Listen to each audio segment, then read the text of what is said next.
Bavandimwe inshuti zacu kuri Mwiza Christian TV, nongeye kugaruka muri za nyigisho zacu. Inyigisho y'uyu munsi ni inyigisho ivuga ngo kuki bamwe mu bashakanye bananirwa kuganira. Ni Pastori Augustin Ngirukwayo ukomeje kubagezaho izi nyigisho muri iyi minsi.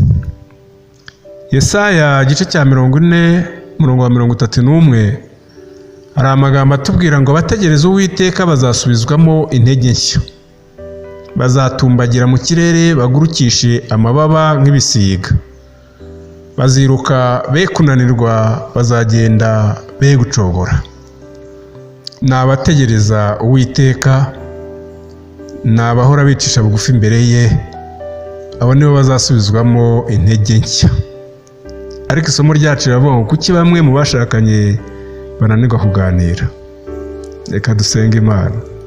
Nyagasani Imana yacu, turacyari imbere yawe kandi turacyahamagara imbaraga zawe n'umwuka wera kugira ngo akomeze atwigishe kandi adufashe muri izi nyigisho zacu. Turakiga Data wa twese uburyo twatunganya ingo zacu, twazishyira ku murongo kugira ngo zongere kugarura ubwiza zahoranye mu gihe cyo hambere. Uri Imana y'amahoro, turinde, ubane natwe, ubane n'abasore n'abakobwa bifuza gushinga ingo, ubane n'abagabo bubatse ingo n'abagore babo, ubane n'abana bacu, uduhe imiryango mizima. Urakoze bana natwe, mu izina rya Yesu Kristo umwami wacu, amena. Ngira ngo ni inyigisho ikenewe itubwira impamvu abantu bamwe mu bashakanye bajya bananirwa kugirana ibiganiro. Impamvu rero uyu munsi mfite nk'impamvu enye nshaka ko tuvuganaho, ariko hari n'ibindi turi buganireho dukomeze. Impamvu ya mbere ituma abantu bamwe bananirwa kugirana ibiganiro ni uko bamwe batinya kuvuga ibyifuzo byabo kubw'ubwoba bwo kuvuga ngo uwo mubana ntarabyakira. Umenye ko uba wubaka ikintu kibi cyane iyo utabwira umufasha wawe ibibazo byawe ngo agufashe nyine kubikemura. Hari igihe umufasha wawe ahora acecetse, adakunda kuvuga, utabasha kumenya ikimurimo ku buryo bworoshye bitewe n'impamvu nyinshi. Hari abatinya imyitwarire, imico se y'uwo babana, ati nimvuga ndaba nakije umuriro karaba kabaye. Hari abantu batiyizera muri kamere yabo, bityo akumva ko icyo yavuga cyose nta gaciro kiba gifite. Izo ni zimwe mu mpamvu zishobora gutuma abantu bamwe batinya kugaragaza ibihari no gushyikirana kugira ngo bahuze ibyiyumviro baganire. Reka turebe inzego 5 zo guhana ibitekerezo cyangwa kuganira. Kwinegura hakagira ibigawa n'ibishimwa.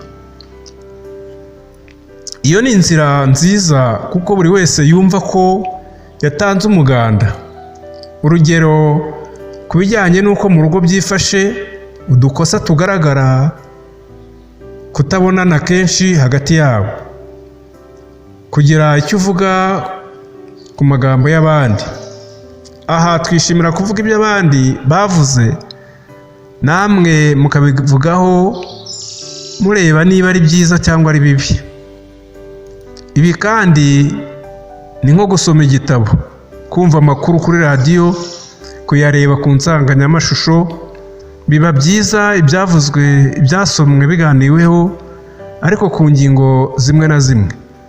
Erega nabyo bifasha mu kubaka nk'uko aba ari ubuzima bwa buri munsi. Ikindi ni ugufungura ibitekerezo bikuvamo. Biba byiza iyo umuntu asohoye ibitekerezo bye mu cyo byari byibereyemo, kuko hari igihe abibonaho ubugororangingo maze bikamufasha. Ariko habaho n'igihe yumvise bitari bwakirwe akabisubiza aho byari byibereye ngo bidatera ibibazo. Ikindi ni uko ibyo wabonye mu buzima cyangwa se mu rukundo biba byiza iyo ibyo wabayemo ubigeza kuri mugenzi wawe, mukareba niba hari icyo byabungura mu mibereho y'urugo. ikindi ni ukuri, kuvuga ukuri kose kwawe kugira ngo uwo mwashakanye akumenye. uru rwego rwerekana ko umuntu afungutse kandi adafite uburyarya, ageze aho kwizera no gutanga ibiri mu mutima we ngo biganirweho. Ibi ni ibyo gushyigikirwa. Twakwibaza ngo ukuganira guhoraho ni iki? Ni ukuganira ku buryo buhoraho, ni ukuvuga ku bibazo bihari mutuje aho kubitonganiraho. Ngo uburyo ushaka kwegera ikibazo nibyo byerekana uko uzagikemura. Niba utuje uzagikemura neza, nusakuza byose bizangirika. Niyo uwo mubana yaba afite imico igoye, inseko yawe ikurura n'urukundo rufatika rutarimo uburyarya biramuhindura agaruke ku murongo. Uko wagombye kwitwara: ikora ibiganiro birimo uburakari. Iyo warakaye kubera impamvu zitandukanye, ntukagire ibiganiro ugirana n'uwo mubana. Ntacyo byaba bimaze kuko nta musaruro bitanga. Itonde utitwara nk'umusazi. Fata akarahure k'amazi maze wizengurutse impande y'inzu nk'inshuro 3 maze wumve niba hari igihinduka. Gerageza inshuro 3 wihite uba umucamanza imbere y'ibyo umukunzi wawe akoze. Buri gihe emera ko nawe wagira ikosa. Wihita usimbukira ku myanzuro, tonda ugende gahoro. Ibyo wumvise cyangwa se wabonye bishobora kuba bitari uko ubifata. Rero banza ugerageze inshuro 3 urebe niba ari byo. Menya igihe biri ngombwa gufungura umunwa n'igihe ugomba kuwufunga. Ugomba kumenya igihe urimo, kuko ijambo rimwe rishobora gutera intambara itazarangira cyangwa se ikarangira irangije umubano wanyu. Hagarika kuvuga. Igihe cyose uwo mubana atangiye ibiganiro, mureka avuge, wimuca mu ijambo. Umva ibyo ubwirwa nk'uwiteguye kwitabara. Inshuti nyayo irabanza ikumva ibyo ibwirwa. Ibaza impamvu ufite amatwi abiri ariko ukagira umunwa umwe. Rero tugomba kumva kabiri tukavuga rimwe, nubwo abenshi babicurika bakumva gake bakavuga kenshi. Emera ikosa ryawe, umuntu mukuru cisha make, maze ujye wemera ikosa vuba kandi wemere gusaba imbabazi. Iyo imbabazi zisabwe zitinze ntacyo ziba zimaze. Igihe usaba imbabazi irinde kuvuga ngo okay mbabarira. Ugomba gusaba imbabazi mu buryo burimo ubuhanga n'ikinyabupfura, utaguruka. Ntukarakare ucecetse. Nubwo kurakarira umukunzi bitemewe, kumurakarira ucecetse byo biri kure cyane. Umenye ko iyo utamuvugisha uba mubana, uba urushako gushyira ingufuri, uba ushaka gushyira ingufuri ku biganiro n'imishyikirano hagati yanyu, kandi urimo kubangamira amahoro mu rugo. Niba hari ikintu kiryana, ni ugutumvikana hagati y'abantu babana mu rugo nk'abashakanye. Wirwana cyangwa ngo ukoreshe ingufu zisenya kugira ngo utambutse ubutumwa bwawe. Kora igishoboka cyose wirinde gukoresha ingufu biturutse ku burakari. Birababaje kuba kuri iyi si hari ahantu henshi abategarugori bagikubitwa buri munsi nk'umuco. Reka mugenzi wawe avuge, yinigure nawe kandi akureke uvuge icyo ufite ku mutima, noneho mubishakire umuti. Rimwe na rimwe jya ukora ikimenyetso werekana ko ibyo mugenzi wawe avuga muri kumwe. Tugomba kandi gukura no mu bitekerezo bitari mu myaka gusa. Hari ibimenyetso byo gutandukana nabi. Ibimenyetso bitubuza kubana nabi. Imiryango myinshi irarangiriza mu butane kubw'impamvu nyinshi twagiye tubona. Kudakurikirana ibibazo byo mu ngo bitujyana habi kugeza n'aho bitandukanya abashakanye. Ni kuki tureka umubano wacu ugatemba tuwureba, urugo rwacu rugasenyuka turureba kandi ruba rwaratuvunye turwubaka? Hari ibimenyetso 6 bituma abantu bategereza igihe kirekire ngo bemere umubano wabo. Ubundi ntiwabana n'umuntu utemera umubano mufitanye. Cya mbere ni uko inzozi zose ugira z'ubuzima bwiza buri imbere ariko ntuzisangire n'uwo mubana. Gutekereza uko ubuzima buzaba bwiza imbere ukabyihererana ntubibwire uwo mubana ntacyo bitanga. Bamwe bavuga ko ngo abagore batagomba kumenya amabanga. Oya, ahubwo nibo bagomba kuyabika. None se ko abika umwana mu nda nkanswe amabanga? Rero icyiza cyose umwe muri mwe yatekereza agomba kukibwira undi, kuko nibyo bitanga umusaruro. Ibindi byose twibwira bitanga igihombo. Kubana n'umuntu mutabanye bisa naho muba mwakoze divorce, kandi ibi birimo kugaragara cyane mu miryango nyarwanda muri iyi minsi. Umwanzuro ni ugushaka umuti hakiri kare, tukumva icyo twiyemeje imbere y'Imana n'abantu. Cya kabiri ni ukumva ko ingo zigomba gushingira ku kibi kurusha icyiza. Urasanga abantu mu ngo barutisha ikibi cyiza, ugasanga umuntu ashimishijwe no kubeshya uwo bashakanye kuruta kumubwiza ukuri. Niba rero uzi neza ko ikibi gifite imbaraga kurusha icyiza mu mubano wawe n'uwo mwashakanye, umenye ko urugo ruri mu mwiryane kandi rukeneye ubufasha bwihutirwa. Ibibazo bituruka ku kudahuza kandi bikarangirira gutandukana cyangwa kwicana nk'uko bisigaye bigaragara mu muryango nyarwanda. Cya gatatu ni ukwihugiraho no kutarekura. Kuki wagira ubwoba bwo kubwira ukuri uwo mwashakanye ibibazo byawe cyangwa se ubona mu mibanire yanyu?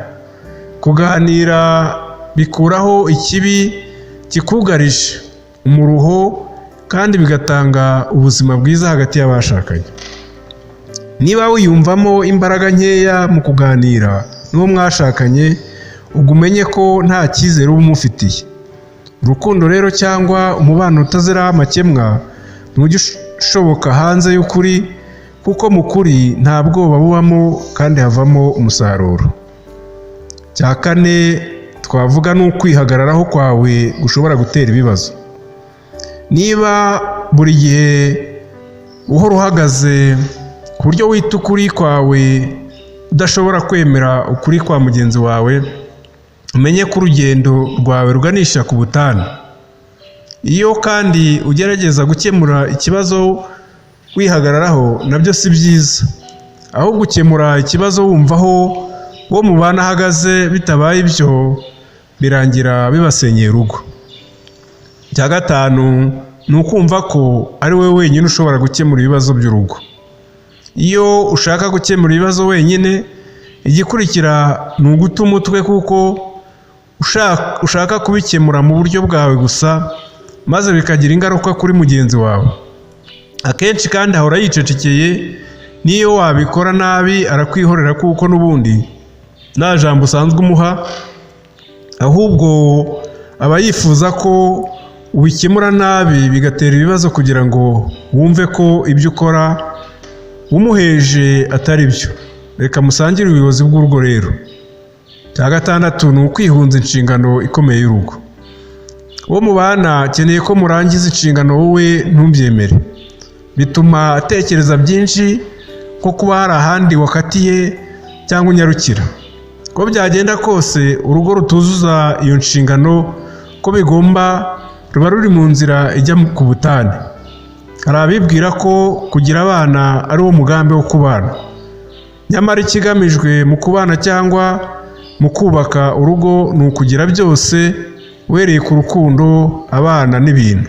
Ni ugusangira byose kandi igihe cyose kuzagera muri paradizo cyangwa ku iherezo ry'ubuzima, nk'uko mubisezerana imbere y'Imana n'abantu.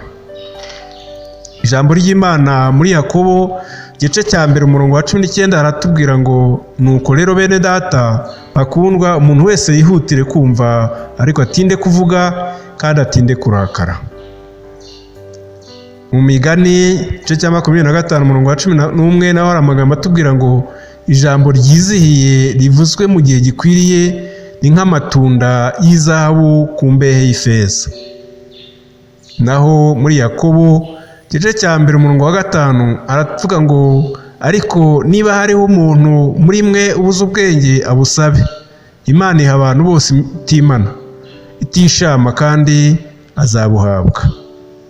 No mu Befeso igice cya 4 umurongo wa 25 hari amagambo atubwira ngo nuko mwiyambura ibinyoma, umuntu wese avugana ukuri na mugenzi we, kuko turi ingingo za bagenzi bacu.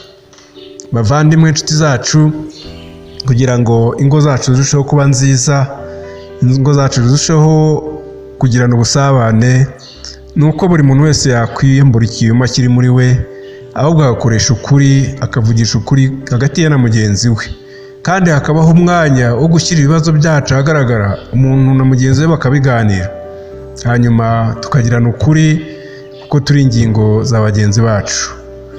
Mukomere kandi mukomeze kwihangana. Aya magambo ashobora kuzaba maremare ariko inyigisho ni nziza kuko haracyari n'izindi tuzakomeza kwiga. Reka mbashimire rero umuhati wanyu, mbashimire ko mukomeje kudukurikira, kandi mbasabe kugira ngo mujye muzishyikiriza n'abandi, muzisharinga kugira ngo abandi nabo zibagereho, kuko izi nyigisho zishobora gutuma hari uwarokoka cyangwa hari urugo rwarokoka, hari umusore n'inkumi bazarokoka kubera ko bitwaye neza, kubera ko bateguye umuryango wabo neza. Hari icyo Imana yakora rero yerekeje izi nyigisho n'amagambo dusoma. Murakoze, reka twongere dusenge Imana. Nyakubahwa Mana yacu, ni byiza kandi biratunganye ko tugushima. Birakwiriye rero ko uyu mwanya twakongera kuzana imitima yacu imbere yawe, kandi dukomeza kugushimira aya magambo meza ukomeza kuduhishurira no kutwigisha. Reka izina ryawe rikomeze guhabwa icyubahiro, kandi twongere kugusaba imbaraga mu miryango yacu, twongere kugusaba ubwenge mu miryango yacu, twongere kugusaba urukundo hagati y'abashakanye, kandi twongere kugusaba ngo abasore bacu n'inkumi zacu bahe ubwenge, bahishurire kumenya uburyo ki bagiye gukora iriya mishinga yo kubaka urugo. Komeza ubane natwe, tugirire neza, kandi icyo twifuza cyane ni ubuzima bwiza n'imibereho myiza, nuko twazagira ingo zaguhesha icyubahiro. Urakoze, byose tubisabye mu izina rya Yesu Kristo umwami wacu. Amina.